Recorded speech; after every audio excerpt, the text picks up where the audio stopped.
আমি জানি 99% মানুষ এখনো এই নাস্তাটি তৈরি করেননি। নাস্তা তৈরিতে আমার এখানে লাগছে ১ বাটি ভাত। আরও নিছি ১ কাপ পেঁয়াজ কুচি আর সাথে দিছি ৭ থেকে ৮টি কাঁচামরিচের কুচি। মরিচের পরিমাণটা একটু বেশি দেবেন। এই নাস্তাতে ঝালটা একটু বেশি হলে খেতে খুব ভালো লাগে। এখানে নিছি ১ কাপ মসুরের ডাল আর এই ডালটা আমি সকাল থেকে ভিজিয়ে রাখছিলাম। এখন দিয়ে দিলাম একটি ডিম আর তার সাথে স্বাদমতো লবণ। সাথে দিচ্ছি ১ চামচ মাংসের মশলা আর ১/২ চামচ গরম মশলার গুঁড়া। এখন অল্প অল্প করে বেসন মাখিয়ে আমি একটি খামির তৈরি করে নিচ্ছি। ভাত আর ডালের ওপর নির্ভর করে কিন্তু বেসনটা লাগে। তবে আমার এখানে প্রায় ১ কাপের মতো বেসন লাগছে।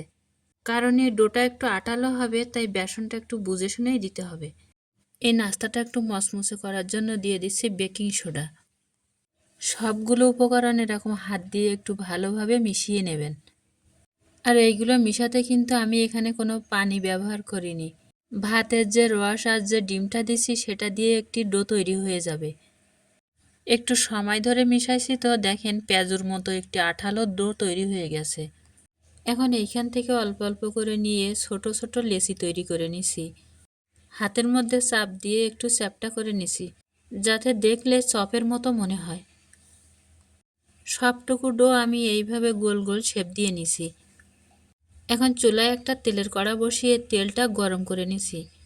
তেলটা গরম হয়ে আসলে আমি প্রত্যেকটা চপ এইভাবে তেলের মধ্যে ছেড়ে দিছি। আমাদের অনেকের বাসায় দেখবেন খাওয়ার শেষে অনেকগুলো ভাত থাকে। সেই ভাতগুলো ফেলে না দিয়ে, নষ্ট না করে আমরা এই মজার নাস্তাটি তৈরি করে নিতে পারি। চুলার আঁচটা মিডিয়াম ফ্লেমে রেখে আমি এই নাস্তাগুলো উল্টে পাল্টে ভালোভাবে ভেজে নিচ্ছি। ৭ থেকে ৮ মিনিটের মতো সময় লাগছে আমার এই নাস্তাগুলো এমন লাল লাল করে ভাজতে। এর কালারটা দেখেন কত সুন্দর হয়েছে। প্রত্যেকটা চপ যখন এমন সুন্দর লাল হয়ে আসছে তখন আমি তেল ঝরিয়ে উঠিয়ে নিছি।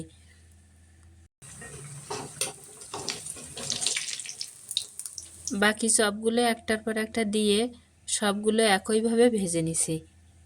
খাওয়ার পরে বেঁচে যাওয়া ভাত দিয়ে দেখেন অসাধারণ একটি নাস্তা তৈরি করে নিলাম। আর এটা খেতে যে কতটা মজার হয়েছিল সেটা আপনারা না খেলে বুঝতে পারবেন না। কাউকে যদি এই নাস্তাটি তৈরি করে খাওয়ান তাহলে কেউ বুঝতে পারবে না এটা কি দিয়ে তৈরি হয়েছে। আমার আজকের এই ভাতের তৈরি নাস্তাটি কেমন হয়েছে অবশ্যই বলে যাবেন। আজ এই পর্যন্ত। সকলে ভালো থাকবেন, সুস্থ থাকবেন। আল্লাহ হাফেজ।